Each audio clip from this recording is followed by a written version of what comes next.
Rated M for mature.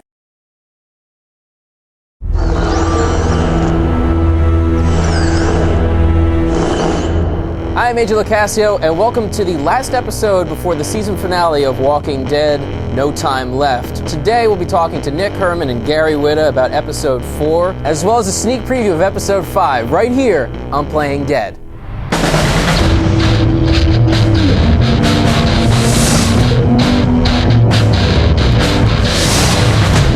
So guys, thank you for coming back to the show. So we know we've talked about this before because you've been on before, but tell me, what do you guys do on Episode 4? What were your jobs? Sure, yeah. For 4, I was the director.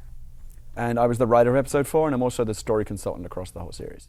I need to start with this. I know it's kind of at the end, but Lee getting bit, which is your fault, I'm assuming. Is it? What? Can I blame you? Lee gets bit? Have you been planning this from the beginning? Yeah, I mean, at the beginning, it was very it was just a beat, and that was all we knew about it. It's like, Lee gets bit, Clem is missing. That's all we know about Episode 4, so we'll figure it out when we get there, you know what I mean? Some people, are in complete denial. They're like, oh my God, maybe Lee's immune, maybe he's the chosen one, maybe they can cut the arm off or save him somehow, and other people are like, deal with it, accept it, Lee's gone, it's over. There's a lot of disagreement among players about what the bite actually means. So, Gary, as writer of this episode, what specifically did you want people to take away from this? Obviously, a big part of what Episode 4 is meant to be is teeing up the finale, and I feel like we did that successfully. We ended on a great cliffhanger moment. People freak out when the episode ends. In terms of the big picture, I kind of felt like if you look at the overall kind of energy of the season, we were coming off a very, very emotionally dark episode in Episode 3. And so 4, I think, is probably kind of structured most like, I think it's one of the most action-heavy episode. We have a lot of zombie shooting. We have a lot of fun action stuff. We have characters like Molly who are intended to kind of lighten the tone and let players kind of just enjoy themselves a little bit more before we, of course, pull the rug from them. So when Lee gets bit and he discusses it with the group and tells her that's a big moment because everything Lee did to everyone else is sort of all building up to like how they view Lee now. Yeah, that's one of my favorite moments in the season, just because it isn't your choice. You're not making choices anymore. You've made choices up until that point, and now other characters are making choices. Now they're making decisions. Now they're, you can imagine someone else at home playing Krista, and you're like, she's making decisions on whether or not to come with you. Like that's just what that moment feels like, and I just love how that works. You were just saying, like, you chose to go alone, right? Yeah, it just felt like the right Lee thing to do for me. I was just like, no, there's no point in burdening them. Mm-hmm. We put a tremendous amount of work into that scene because there are 8 different outcomes in terms of the different group variations that can come. Lee can go alone or with any combination of the players that are left in the game at that point. And beyond just the 8 outcomes, there's multiple different ways for those 8 outcomes to happen. If you could see behind the wiring of how that scene, it would drive you crazy, as it did us when we were trying to make it work. Like when Kenny decides whether or not he's going to go with you, that's the result of every decision that you've made. I said earlier, Nate Silver would freak out looking at the mathematics of Kenny and how his mind works in terms of all the decisions that are being tracked, because it's so complicated. And Krista and Omid have their own mathematics that are going on. All your chickens come home to roost. Every choice that you've made in the game up to that point makes a difference now. I really enjoyed Molly, and apparently a lot of fans do too. Where did she come from? She was definitely intended to be like a little bit of Glenn, very capable, can move around the city, independent, survivor, a little bit Michonne, a badass, a little bit Daryl, a badass. We were also looking for just a strong female character, because we have, not to say our female characters aren't strong, but they've got their issues. Lily and Carly and Clem are all very strong in their own way, but we wanted just like a fuck you character. When Molly says she's leaving, you can choose to say, you should come with us, or you can just say, yeah, you should just go, or whatever. I haven't seen anyone pick anything other than you should come with us, because everybody wants her to stay. Yeah. You'll notice that tonally, the episode starts very dark. And then when she shows up, things start to appear more hopeful. And maybe you feel a little more safe. We discover a boat. Maybe we can go to Crawford and get these supplies. And then as soon as she leaves, everything turns to shit again. And so she is kind of this little ray of light in a way. And for that reason, because, the tonal palette of Walking Dead is very dark overall, we have to be careful that we use characters like Molly very sparingly. Well, she's certainly not a light character overall. Her backstory is quite dark. Pretty dark. The story can play out. You either never discover why she has this backstory, or you discover this third videotape that has this kind of dark secret, and she kind of finally kind of spills her guts and becomes. There's a nice little vulnerable moment for Molly where she explains why she was in Crawford and why she left, and it's It's an interesting part of telling an interactive story, because I heard from some people that played the game, like, I thought Molly was an interesting character, but I wish I'd have known more about her backstory. Right, Well, right. you could have if you'd have found that tape. Some people. That's how I feel. It's like, there's more to this. I don't like to tell people how to play the game. I like, but when they walk past that locker that has Molly's tape in it, I'm like, no, go back. Is that the one with the handprint on it? Yes. The only other choice in the game where I'll nudge people one way or the other is bringing Clem to Crawford or leaving her back, because if you take her, moment. That to me gives you the most satisfying moment in the game. People cheer when they realize Clem just saved Molly and shot a walker. They're like, yeah. That was a crazy decision for me. I got to keep Clementine with me. She's my responsibility. She's the sole purpose I'm doing everything I'm doing. The numbers don't always tell you the whole story. People really agonize over that decision. Well, there is that moment where you think, like, well, maybe, I don't know this town. She might get killed as soon as I walk in. Like, you don't know anything about this Even place. though we give you a really long fuse to make the decision, people still pause the game because they want more time. Most people came down on the side of both things are dangerous. Maybe taking her to Crawford is more dangerous, but at the end of the day, she's always safer by my side. Right. I'm always more comfortable knowing she's in my sight. Crawford is this really ominous place that they keep referring to and that they go to.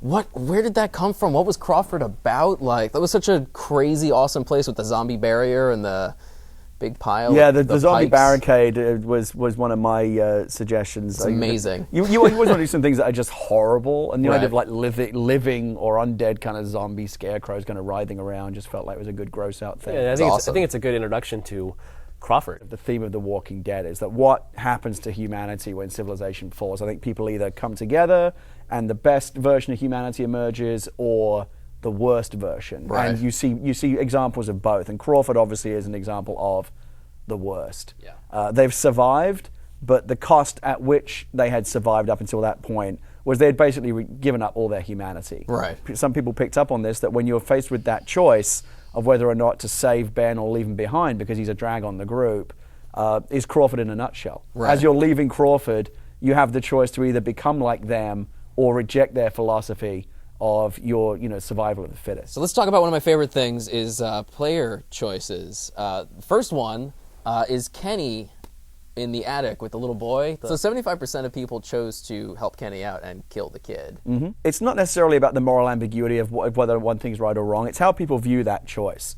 I think most people chose to kill the boy because they felt like after everything that Kenny went through with Duck, that they weren't going to put him through that again of having to like put a bullet in a kid's head or whatever. Right. Some people, however, 25% of people saw that choice a different way and felt that after everything he went through, and given that he was so emotionally broken, that this could actually be cathartic for him.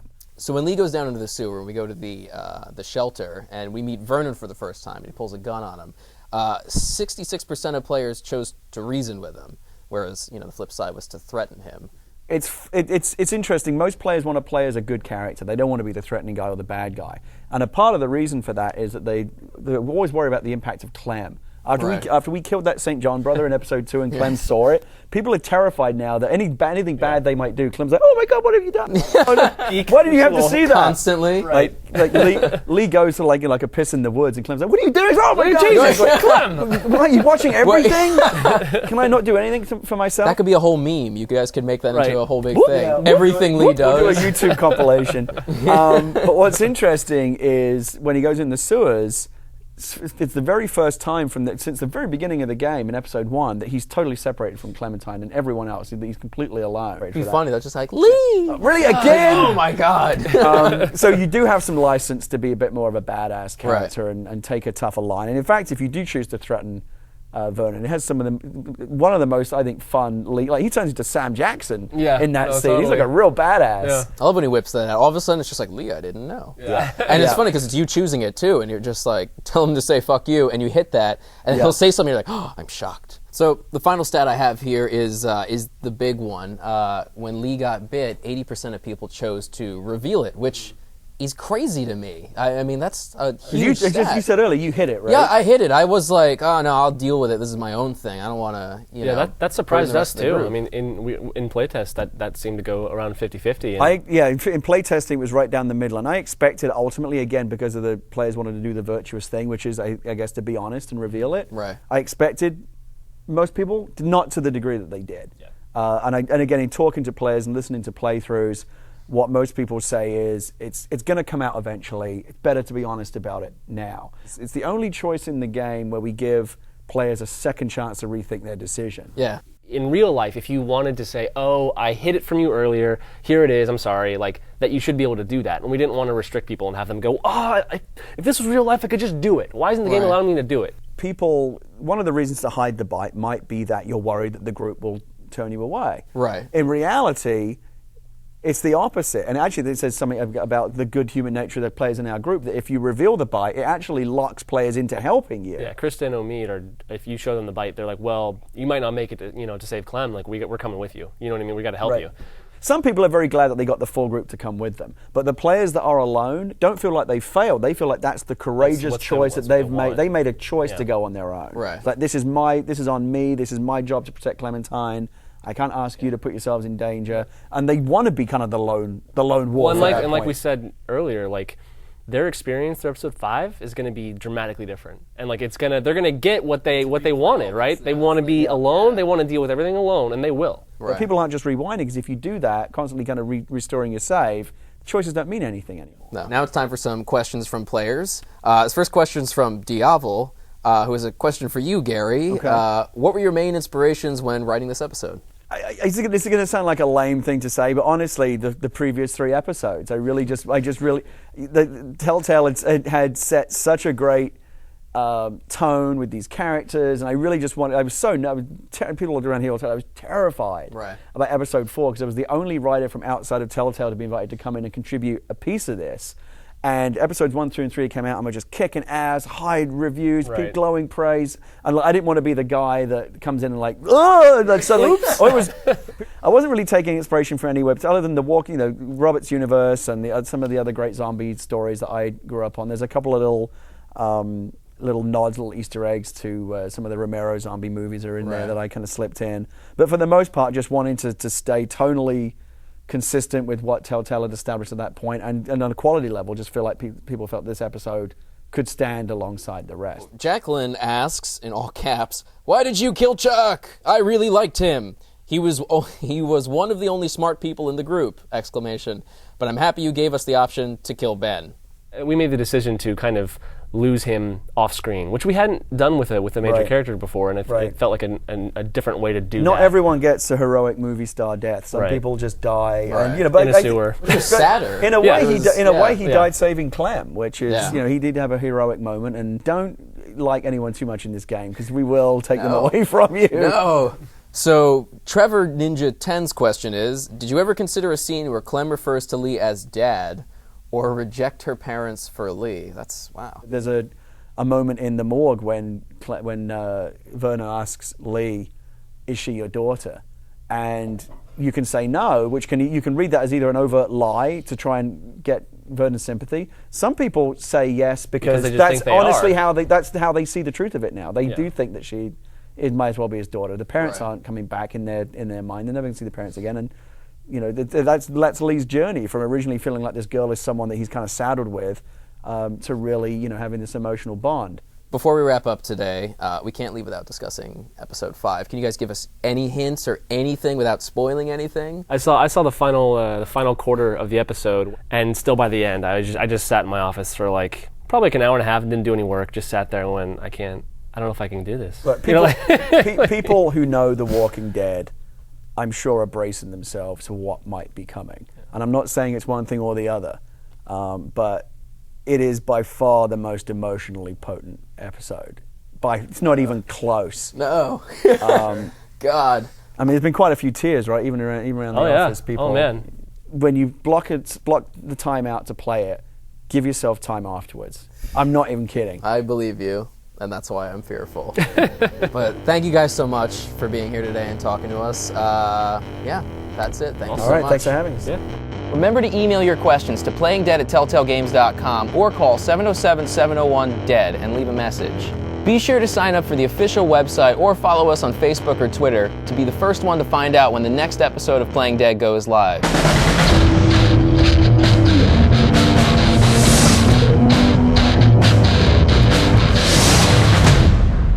Saying this before, I think the game should end with a mini game where you're Lee and Clementine as zombies eating people over the credits. Well, there's always season 2. Yeah, right? yeah. There you go. But like Pac-Man style.